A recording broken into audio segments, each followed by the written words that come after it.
দ্বারাই বলেন আমি জিন্দিগিতে কোনো গুনার কাজ করি নাই, আমি জীবন বড় শুধু নওয়াজের কাজ করছি। বলেন না ভাইয়া, আসলে না না না না, যদিও শব্দটা অনেক সত্য আত্মশুদ্ধি, কিন্তু আলোচনা অত্যন্ত দেখো আমিরুল মুমিনিন হযরত ওমর ফারুক রাদিয়াল্লাহু তাআলা আনহুর সাথে হযরত কাব রাদিয়াল্লাহু চলতেছে। হযরত কাবকে ওমর ফারুক ডাকিয়ে বলল, কাব সত্যি করে বলো তাকওয়া কাকে বলে, আত্মশুদ্ধি কাকে বলে, তাকওয়া কাকে বলে? আমিরুল মুমিনিনকে ডাকিয়ে বলল, ও আমিরুল মুমিনিন, আপনি আমাকে এই বিষয়ে কেন প্রশ্ন করলেন? আপনি কি জানেন না? বলে আমি জানি গো, তারপরে তোমার জবান দ্বারা শুনতে মনে চায়। সুবহানাল্লাহ বলেন না? আমরা এখন সুবহানাল্লাহ ভালোই হয়েছে, আমাদের সুবহানাল্লাহ করোনা করবো নাকি? মহিলারা কথা বলে না, কিন্তু পুরুষ রুটি কথা বলার দিয়ে দিচ্ছি। ওই রাস্তা দিয়ে যাইছে দিনা চলতে থেকে আপনার কইতাম, এটা পরে বললাম। আমার ভাইয়েরা, আমার বন্ধুরা, হযরত কাব রাদিয়াল্লাহু তাআলা আনহু চিৎকার দিয়ে বলতেছে, আমিরুল মুমিনিন, আপনি কখনো কণ্ঠকাঠিন্য রাস্তা দিয়ে চলাফেরা করেছেন? বলে হ্যাঁ। ওই কণ্ঠকাঠিন্য রাস্তা দিয়ে যখন আপনি চলতেন, তখন ওই রাস্তার অবস্থানটা কেমন ছিল, ওই রাস্তার পরিস্থিতিটা কেমন ছিল? দিয়ে বলে, আমি যখন ওই কণ্ঠকাঠিন্য রাস্তা দিয়ে চলাফেরা করেছি, আমি দেখতে পেয়েছি ওই রাস্তাটা অত্যন্ত চিকন, অত্যন্ত সরু। ওই রাস্তায় কাটাযুক্ত ময়লাযুক্ত, ওই কাটাযুক্ত ময়লাযুক্ত রাস্তার মধ্যে যখন আমি চলতাম, অনেক সতর্ক আমার ওই রাস্তার মধ্যে চলা লাগতো, কারণ আমার পা কাটায় পড়ে যায় নাকি, আমার পাওটা কেটে যায় নাকি, পাওটায় ব্যথা পাই নাকি, আমার অনেক সাবধান হয়ে পা চলতে হতো। কাব ডাক দিয়ে বলে, আমিরুল মুমিনিন, তাকওয়া হলো কণ্ঠকাঠিন্য রাস্তার বাস্তব উপমা। এই লোকটা তাকওয়াধারী জীবনযাপন করবে, আত্মশুদ্ধির জীবনযাপন করবে, ওই লোকটা অত্যন্ত অত্যন্ত সতর্কতা অবস্থায় পা চলবে। আমার পাও যেন কোনো মানুষের ক্ষতির জন্য বের না হয়, আমার হাতটা কোনো মানুষের ক্ষতির জন্য না হয়, আমার চোখটা না গুনার জন্য না হয়। পাও দিয়া মানুষ গুনার কাছে যায় কিনা, এই হাত দ্বারা মানুষ গুনার কাজ করে কিনা, এই চোখের দ্বারা মানুষ গুনার কাজ করে কিনা, এই জবান দ্বারা মানুষ মিথ্যা কথা বলে কিনা। মুসলমান বাবা কিনা, ভালো করে বুঝতে হবে এই মানুষগুলো তাকওয়াদারী মুসলমান না। এই মানুষগুলো ইমানদারের সার্টিফিকেট দেওয়া যাবে না, মুমিনের সার্টিফিকেট দেওয়া যাবে না। এই যে লোকটা সমস্ত গুনার কাজ থেকে দিয়ে থাকবে, আর যে লোকটা সবসময় সমস্ত নেশাগুলো গ্রহণ করবে, ওই লোকটাই হলো ইমানদার। এমন ইমানদার আত্মশুদ্ধির জীবন গড়ল, আর আত্মশুদ্ধি জীবন গড়ার কারণে লোকটা জান্নাতি হয়ে গেল। আত্মশুদ্ধির জীবন আল্লাহ পাক আমাদের সবাইকে দান করুক। আমরা সকলে বলি আমিন। আর বলি না ভাই আমিন। এরপরে অংশটা কি আমাদের মুমিনের কি গুণাবলী আমাদের মধ্যে থাকতে হবে। বিসমিল্লাহির রহমানির রহিম।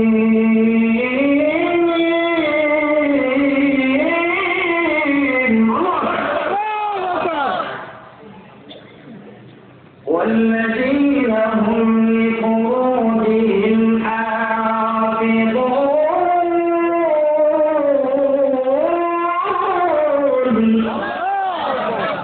আমার ভাইরা, আমার বন্ধুরা, আল্লাহ রাব্বুল আলামিন জানাই দিল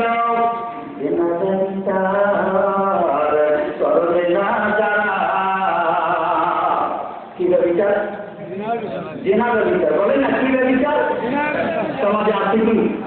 সমাজে আছে জিনার বিচার করবে না যারা, আমার ইমানদার বান্দা হবে তারা, এমন ইমানদার আল্লাহর জান্নাতে পেয়েছে। আল্লাহ নবী জানাই দিল উম্মতের সালাম, এই পাঁচটি জিনিসের গ্যারান্টি যদি আমি নবীর কাছে তোমরা দিতে পারো, উম্মত আমি নবী তোমাদেরকে জান্নাতের গ্যারান্টি দিব।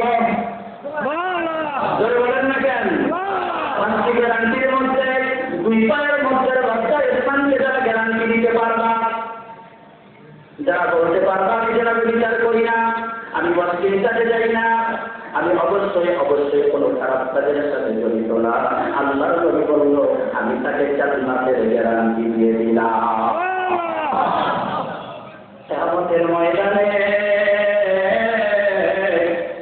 আমার আল্লাহ রাব্বুল আলামিন জানিয়ে দিতে বলেন, এ গোলাম শুনে নাও, এ গোলাম, এক নম্বরে তোমার হিসাব দিতে হবে, তোমার জীবন আমি দান করব না, কিন্তু এই জীবনটা তুমি কোন পথে কাটাইলা জবাব দিতে হবে। কার ব্যাপারে? কোন পথে আয় করেছো জবাব দাও, ব্যয় করেছো জবাব দাও, যৌবন কোন পথে নষ্ট করেছো জবাব দাও। আর ইসলাম সম্পর্কে যতটুকু তুমি জানতা, জানার পরে কতটুকু তুমি মানতা, জবাব দিতে হবে কার দরবারে? ইসলাম সম্পর্কে, কোরআন সম্পর্কে কতটুকু তুমি জানতা এবং কতটুকু তুমি মানতা, হিসাব দিতে হবে কার কাছে ভাই? আমরা এখানে জ্ঞানী গুণী শুধু সমাজের বিশিষ্ট জন যারা বসে গেলাম, আমরা জানি ভালো কোনটা মন্দ কোনটা করলে স্বভাব হয়, কোনটা করলে গুণা হয়, জানি কিনা ভাই? কিন্তু মানার বড় অভাব, ঠিক কিনা ভাই? জবাব কিন্তু আল্লাহর কাছে দেওয়া লাগবে না ভাই। এই জন্য আমার আল্লাহ রাব্বুল আলামিন জানাই দিল, বিচার করবে না যারা ইমানদার বান্দা হবে তারা, এমন ইমানদার আল্লাহর জান্নাতে হয়ে গেছে। চেনাবেচা আছে না নাই?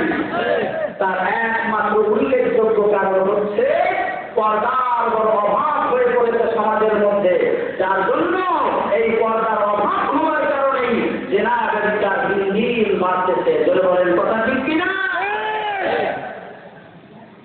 আর এই পর্দা চালু করার জন্য আপনি কোনো ধরনের বাজিকে দিয়ে সংবাদ করতে পারবেন না যদি আপনি নিজে ভালো না হন। ঠিক বলেন?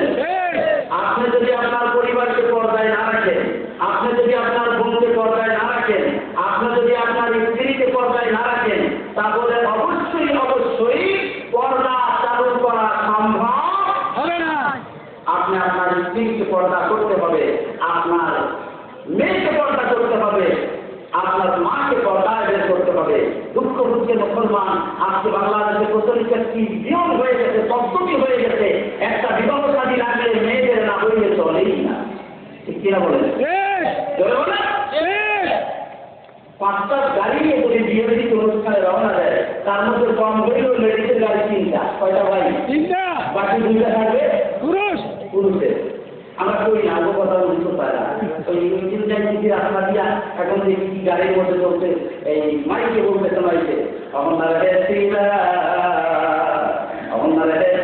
ও আঙ্গ কথা ভুল দরকার না, কইতাম কি আমার কথা কয় না, আপনারা ও আঙ্গ কথা ভুল দরকার না, এসি ধরে কত কই করোনা দিশা গই, ঠিক না?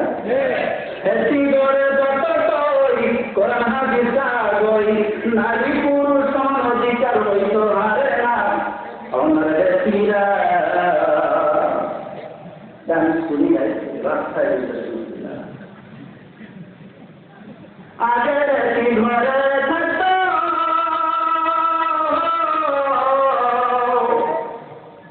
জন্মে কইতাম করবে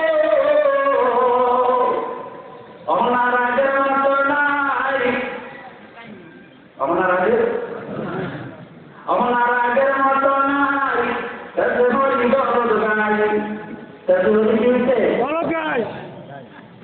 পর্দা সারা বাজারে লজ্জার কারণ নাই,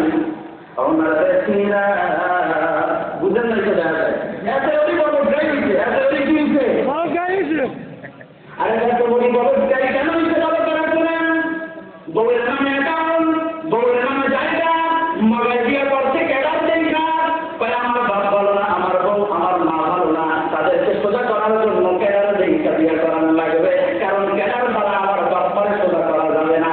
এখন বিবাহ করার পর দেখে কেডার আমার কাছে পকেটে, কথা বুঝেন নাই? বাপ মারে সোজা করার জন্য কেডার দেখা বিয়ে করছে, এখন দেখে ওই কেডার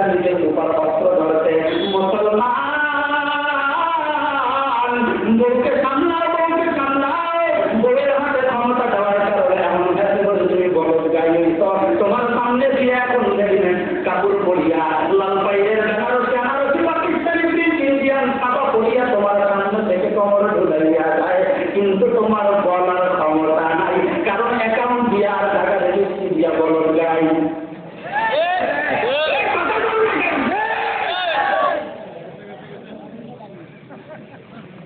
এমন বলো কিছু কথা বলতে পারবে না, তুই যা তোর শাড়ি যেইটা পছন্দ হয় ওইটা বলি যা। এটি করে সম্মান দিছে আল্লাহ পাক কোরআন হাদিসে দিছে না নাই?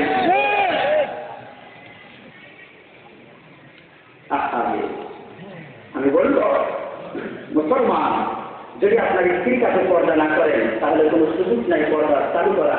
আপনার স্ত্রীর কাছে পর্দা করেন, আপনার সন্তানকে আপনি পর্দা করান, তাহলে দেখবেন দেশ ভালো হয়ে যাবে, দেশে শান্তি আসবে, দেশের মধ্যে অশান্তি দূর হয়ে যাবে। আজকে একমাত্র পর্দার বিধানকে চালু না করার কারণে, পর্দার বিধান সমাজে রাখতে কায়েম না থাকার কারণে দেশের মধ্যে জেনা ব্যবচার ধর্ষণ দিন দিন শুধু বেড়েই